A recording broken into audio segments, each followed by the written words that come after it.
टमाटर की खेती में किसान को जो सबसे बड़ा दिक्कत आता है वो आता है लीफ काल यानी पत्ता मुड़ने वाला बीमारी का। इसमें पौधे का ग्रोथ एकदम से रुक जाता है और प्रोडक्शन में भी कमी आती है। लीफ काल कई कारणों से होता है, जैसे थ्रिप्स के कारण पत्ते ऊपर की तरफ मुड़ता है, माइट्स के कारण पत्ते नीचे तरफ मुड़ता है और वायरस के कारण भी पत्ते सिकुड़ते हैं, जहां पे पत्ते के ऊपर पीले रंग के धब्बे दिखाई देते हैं और ये सफेद मक्खी के कारण पूरे प्लॉट में फैलता रहता है। टमाटर में ज्यादातर जमीनी वायरस के कारण रोग फैलते हैं, जिसे हम TYLCV यानी टमाटो येलो लीफ काल वायरस के नाम से जानते हैं।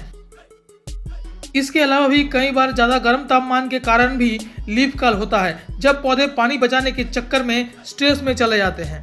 तो यहाँ पर लीफ काल से पौधे को बचाने के लिए हमें सही कारण पता होनी चाहिए, तब हम सही तरीके से पौधे को लीफ काल से बचा सकते हैं।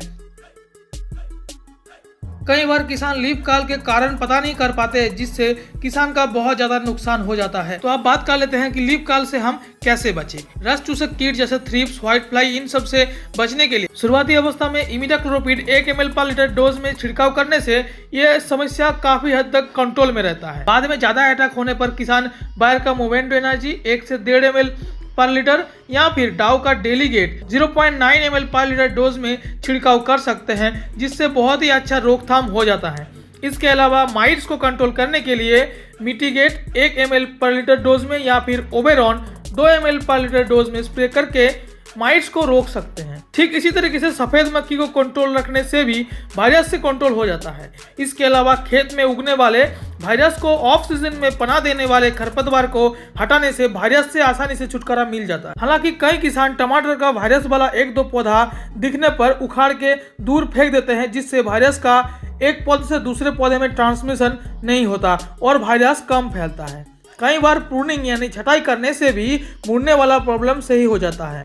हालांकि ये बीमारी आने से किसान का बहुत सारा समय बर्बाद होता है और पौधे को स्ट्रेस से बाहर आने के लिए बहुत सारा समय लग जाता है, जिससे किसान को काफी लॉस होता है। इसलिए किसान को कुछ बातों का ध्यान रखना है, जिससे वो लीफ काल बीमारी से बच सके। लीफ काल से बचने के लिए सही टॉलरेंट वैरायटी का इस्तेमाल करना चाहिए, जो कि लीफ काल को आसानी से सह सकता है। इसके अलावा मिट्टी की मॉइस्चर यानी नमी को हमेशा ध्यान रखना चाहिए और हर साल सही मायने में कंपोस्ट यानी खाद देने से मिट्टी में पानी पकड़ने वाला क्षमता बढ़ जाएगा, जिससे ये समस्या ज्यादातर कम देखने के लिए मिलेगा। बहुत हाई टेम्परेचर में अगर पॉसिबल है तो सेमी शेड में फसल को लगाना चाहिए। इसके अलावा नाइट्रोजन खाद की सही से इस्तेमाल करने से भी कीट का बुलावा खेत में कम आता है। जैसे कई किसान ज्यादातर मात्रा में नाइट्रोजन खाद इस्तेमाल कर देते हैं, उनके खेत में ज्यादा से ज्यादा सकिंग पेस्ट यानी रस चूसक कीट का आगमन होता है। रस चूसक कीट ज्यादातर पत्ते के नरम हिस्से में अटैक करता है। नाइट्रोजन ज्यादा देने से पौधे का पत्ते नरम हो जाता है, जिससे अक्सर देखा जाता है कि जो किसान ज्यादा यूरिया डालते हैं उनके फसल में कीट का प्रकोप भी ज्यादा आता है। तो इन सब बातों का ध्यान रख के आप ऑर्गेनिक या फिर केमिकल तरीके से लीफ काल के जो समस्या है उससे छुटकारा पा सकते हैं।